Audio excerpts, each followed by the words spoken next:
inuu xiiseeyo iyo inuu ku dadaalo meel fiican buu ka gaari karaa marka waxaan soo dhaweynayaa martida Cabdiraxmaan baan ku soo dhaweyn doonaa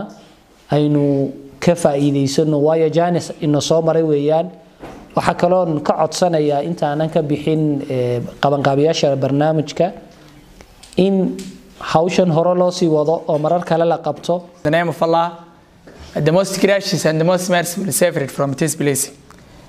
inagoo qowlkii nabiga tixraacayna hawl walba la bilaabayo hadaan lagu bilaabin magaca Ilaahay qabiyay noqotay waxba iska dhima marka waxa weeyaan marka ugu horeysa waxaan mahad celinaynaa Allah subhanahu wa ta'ala inoo suura geliya caawa kulankeenan aadka u quruxda badan leh iyo madashan aadka u quruxda badan leh aynu joogno sidoo kale waxaan halkan uga mahadnaqayaa barnaamijkeenan caawa wuxuu ka kooban yahay oo iskugu tagay dhinacyo fara badan martigeliyaal iyo abaabuliyaal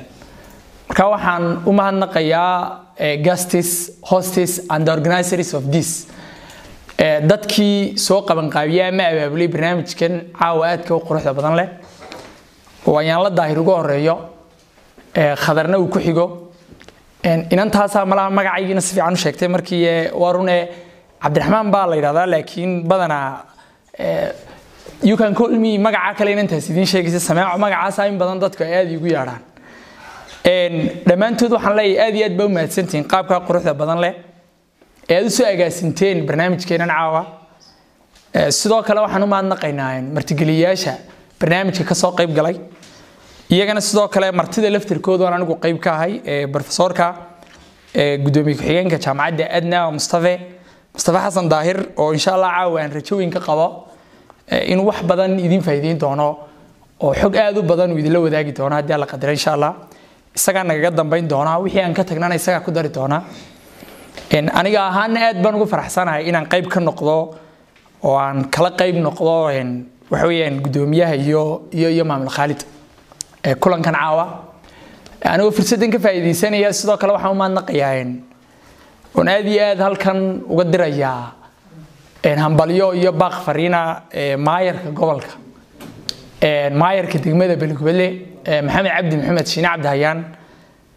oo geedigayga waxbarasho qayb la xal kaga jira qofka kaliya aan aad u xasuusto marka la igu raado ya ka dambeeyay macallimadaadan iyo barnaamijyadaadan iyo hawlahaagan inaad gaadhay uu isaga yahay okay aanu imaada bal hadaba ujeedada iyo barnaamijkeenan caawa caawa doodeena ama falanqaynteenu waxay ku saabsan tahay waa saamaynta tiknoolajiyadu ku leedahay waxbarashada waa the impact of technology in education hadaba dhowr dhinac baynu bal ka eegi doonaa ama in ka istaagi doonaa dhinacyadaynu ka eegayna waxa ka qayb noqon doona number 1 bal waxaan isweydiinaynaa horta tiknoolajiyadu waa maxay ma mobile baa tiknoolajiyadu mise ka balaaranta qodobka labaad ee doonaya inaan wax yar ka tilmaamaan dul istaago oo isagoo faahfaahsan insha Allah xagga dambe leeynu la wadaagi doono waxbarashadu waa maxay labadan baa isa saameynay cause and effect waxbarashadu waa tii la saameynayay tiknoolajiyaduna waa tii wax saameynaysa iyada laftirkeeda waxaan isweydiinaa horta talo waa maxay waxbarashadu qodobka kale aan doonaya inaan wax yar ka tilmaamaa wuxuu noqonayaa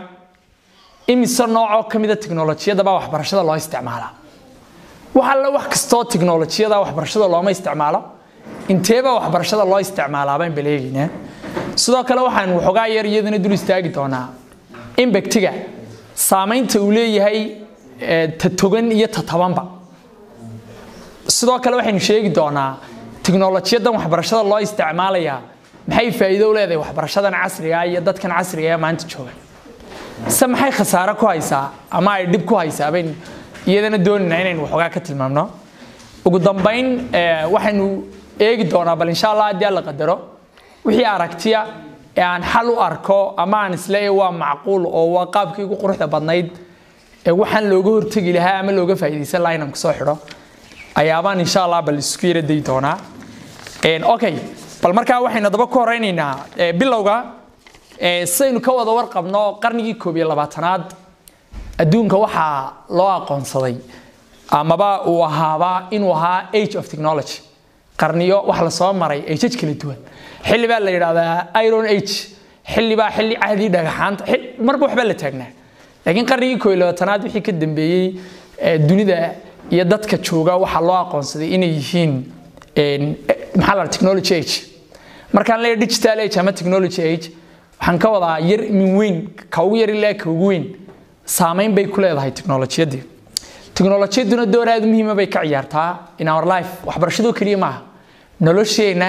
kaalin muhiim ah bay kaga jirtaa technology-yadu so that waxay aasaas u tahay ama ay saldhig u tahay waxbarashadan casriga ah ee maanta dunida laga dhiganayo modern world technology maanta wadamada waxbarashada ku hooseeya haddii aanay technology-yada iska dhigin marnaba ma noqon karaan wadan horumara maanta waxa isku xidhan wadan kasta oo poor quality of education ay ka jirto haddii aanu technology-yadiisa horumarinin noqon mayso suurtagal in wadankaasi uu horumaro so that technology-yadu waxay aad u sahashay wax yar oo fudud ka dhigtay shaqooyin waqti badan qaadanayay ayaaba waxay ka dhigtay in shaqadii loo qabto much easier sidii berigii hore loo qabanayay qaab ka fudud waqti badan oo ay berigii hore shaqooyinku qaadan jireen maanta waqti aad u yar bay qaataan okay taa haddaan ku sii dara mid kale maanta dunida fiil kaste saameyn bay ku leedahay technology-yadu markaynu eegno dhalinyaradeenan maanta joogta ee digital age ka la yiraahdo ama technology age ka ku jirta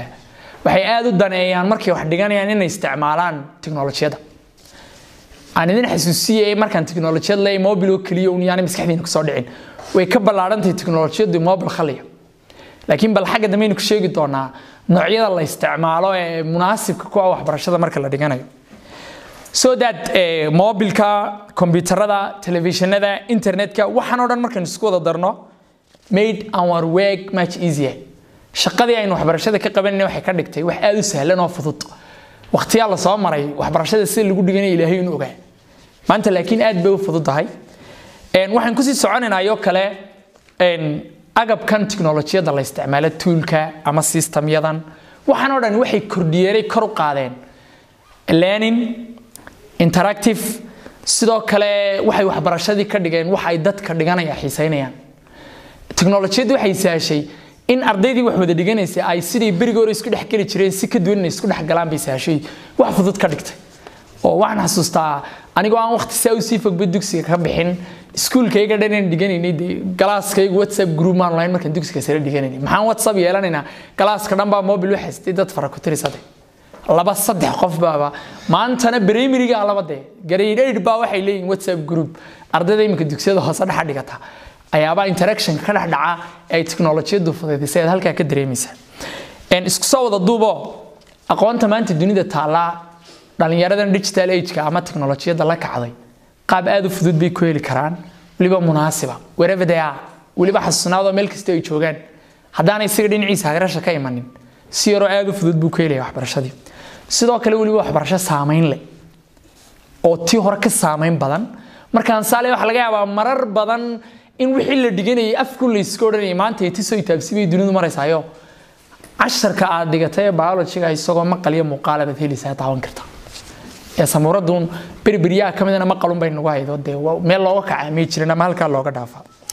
technology-yada ardayda maanta siyaabaha ay u isticmaashaan way kala duwan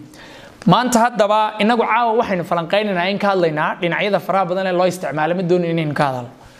falanqeynteena waxay khusaysaa dhanka waxbarashada maanta college-yada jaamacadaha even schools xitaa ku dara maca dugsiyada dhammaantood waxay ku tiirsan yihiin technology-yadan casriga ee maanta dunida ka jirta ayaa laf dhabar u ah without it inay horumar badan sameeyaan ama ay ardayda dhiganaysa xiise geliyaan aad bay u yaraanaysaa soo daad ardaydu maxay u isticmaashaa haddaba bal technology-yada waxaan doonayaa in saddex qodob ka yara tilmaamo number 1 waa internet connection ka waan isla garanaynaa maanta arday aad u badan waxa waxbarashadooda ka caawiya waa internetka ardayda jaamacadu beerdhow dadka u mahadnaqayaan markay qalin jabiyaan internetka google-ka iyo YouTube-ka ku soo beeri doona markay qalin jabiyaan oo qaar badan baa oran doona thanks google-ku mahadsan yihiin maadaama wax badan iga caawiyay markii aan saayasa ahaa maadaama video-yada aan YouTube-ka ka daawanayay dad badan baa ku soo beeri doona oo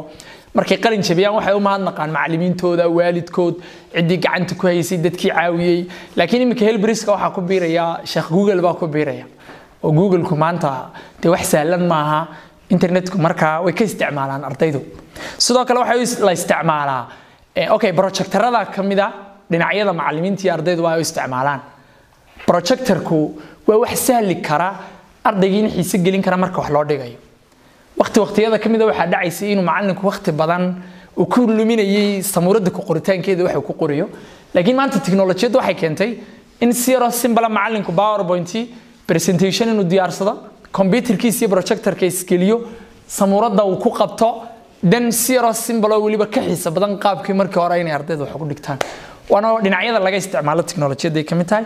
imikana waxa dunida ku soo badanaya online degree ba ku soo badanaysa jaamacadaha aad u badan oo dunida waxay sahleen ama ay fududeeyeen adiga oo meesha aad iska joogtay jooga in degree ka diyaarin karto heerka koowaad ee jaamacadda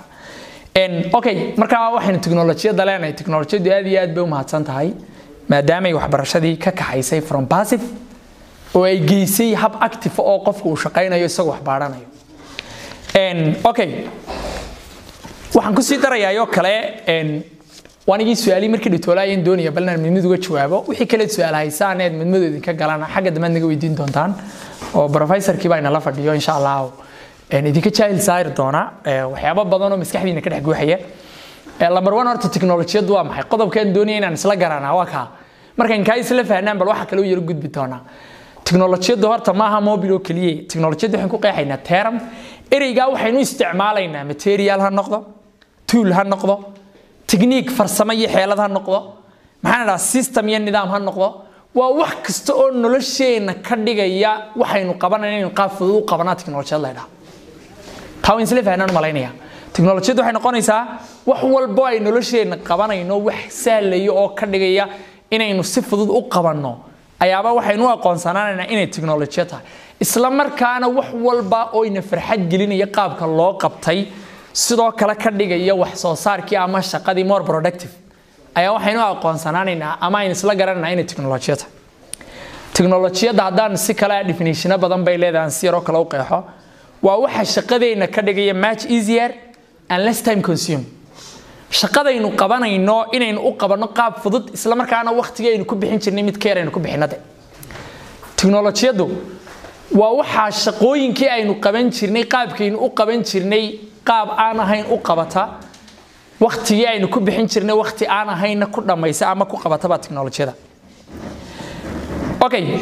people waxaan sheegaynaa about people commonly use technology dadku meelaha ugu badan ee technology-da isticmaalaan maxaa kamid ah haddaynu isla garanayno niri technology-du waa wax kasta oo shaqo aynu qabanayno qaabkaynu u qaban jirnay qaab ka sahlan u qabanaysa haddii ay tahay isla markaana waqtigeenu ku qaban jirnay waqti ka yar ku qabanaysa dadku maxay isticmaalaan technology-da dadku waxay isticmaalaan number 1 achieving goal inay ahdaaf iyo ujeedooyin ay lahayn ay ku gaaraan maanta wadamada la yiraahdo developed countries-ka ama western-ka reer galbeedka European-ku ujeedooyinkooda iyo ahdaafta ay leeyihiin waxa u sahasha oo qaab fudud ugu qabata waa technology-da tusaale ahaan waxay diraan spaceship dayax-gacmeedadan ay dirayaan iyo waxyaabahan ay isticmaalayaan through technology-da u dhaxmarayaan ay u isticmaalaan ahdaaftood iyo ujeedooyinka ay lahaayeen qaab yar fudud bay ku gaaraan taa markan ka yimaado waxa loo isticmaalaa technology-da solving problem in dhibaatooyinka nololeed dadka haysta lagu maareeyo malaa qodobka inaad la yaabtaan baa laga yaabaa seeba technology-da loogu maareyn karaa dhibaatada dadka haysta maxaa loogu heli karaa number 1 dhibaatooyinka nololeed dadka haysta waxa kamid ah jahliga number 2 waxa kamid ah xanuunka number 3 waxa kamid ah gaajada iyo abaaraha oo maanta aad inoo haysta Allah inaga soo jabiyo walaalaheena duruufaysan dhibaatada haysatan waynu ducaynaynaa laakiin waxa la rabaa in inagu technology-da ka faa'iideyno dhibaatooyinka dadka haysta aan xalkooda helo ayaa loo baahan yahay sidoo kale waxa loo isticmaalaa medical technology caafimaadka de technology-da buu maanta helay qaabka bariga hore dadka loo daweyn jiray iyo maanta sida loo daweeyaa de waa kala laba waa la daweyn jiray imikana waa la daweeyaa laakiin qaabkii loo daweyn jiray qaab ka fudud baa imika loo daweeyaa waqtigii qofku way ku qaadanaysaa in xanuunkiisa lagu ogaado waqti yar baa lagu ogaadaa maxaa waxa soo dhan sahlaya waa technology-da weeyaan